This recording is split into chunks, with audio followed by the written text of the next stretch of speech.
Chat, as I'm still joined here by Sheepy of the Unicorns of Love. Very interesting from there from Forgiven. Yeah. If you're good in the team, then you'll be able to instill fear in your opponents. Yeah. Is that your philosophy towards why you should get along in a team as well?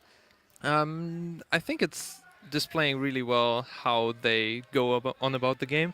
They play very aggressive. They keep pushing bot lane. They keep pushing top lane. They keep pressure all the time, and they want to instill fear. They want to show that they are strong, and I think this is right now as well how SK is getting wins.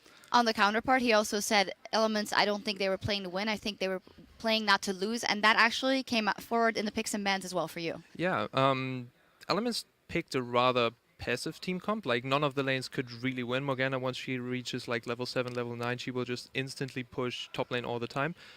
Same for bot lane, and Zed is kind of farm matchup against Orianna. Both have...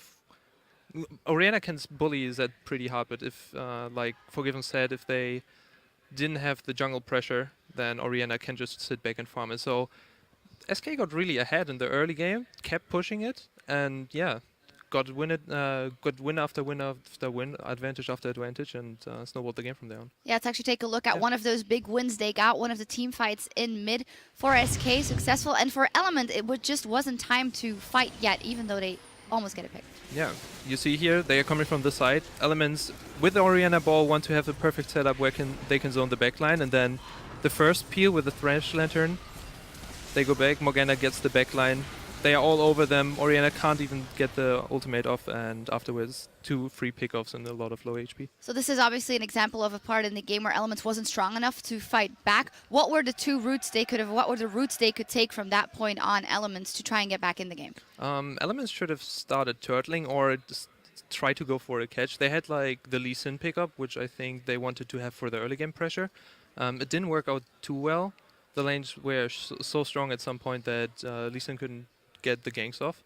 So I think that either way they started turtling, make side waves push all the time and try to get some vision on the Nashor and stall it out, because the team comp on paper, if they have the right setup and can zone the backline with the Orianna ultimate, is really, really strong. Maokai tanky, Jinx, we saw it in the NA as well. Yeah. It's just such an incredibly strong ADC, and yeah, if it comes to late game, anything could have happened there. Yeah, but SK decided differently. We actually have a replay of that as well. They weren't afraid to go in, and the moment they saw an opportunity or a half one, they jumped on it. Yeah, Zed split pushing on the side, decided to come from the mid, and Svenskeren flashing in, being so incredibly aggressive.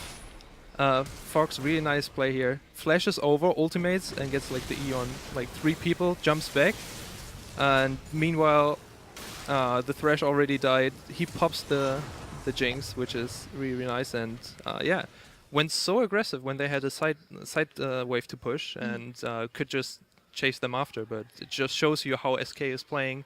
They look for the team fights. They see, okay, in the mid game our advantage is so huge that we just go for this team fight, and yeah, they from this point on just snowballed through, and I think they picked off an inhib from this. So, yeah. Yeah, and then in the end they won. We do have to touch on Elements as well. A couple of questionable calls in there, and before that we heard the comms of the team and how Krepa was bringing that decisiveness.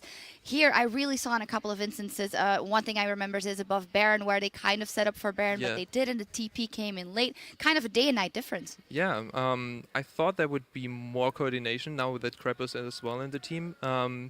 TPs were used, and they didn't have pressure from this point on. From the top side, and Morgana could always TP in, so this was something they could have really emphasized more, the TP play. And they warded out, sometimes went too aggressive, and yeah, in the end, lost the game because they made too many mistakes and not enough coordination to actually come back, which is so important if you go for this very heavy team fight comp. Yeah, they'll have a lot to remedy and have a couple of replays to look at going into next week. Coming up in just a few minutes, we have a clash between Gambit and Roccat. Roccat leads the head-to-head after a win way back in week 1, but we've been seeing a completely different Gambit gaming recently, so stay with us and see what happens.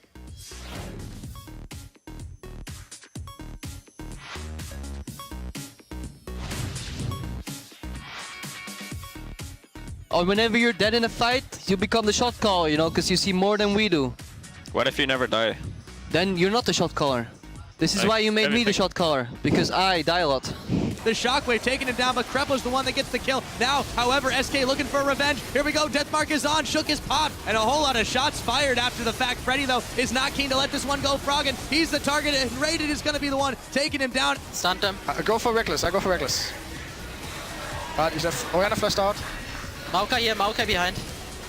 Marker behind. Look away, away. Good job. We can end. Let's go end. SK Gaming, I guess they got the swagger back.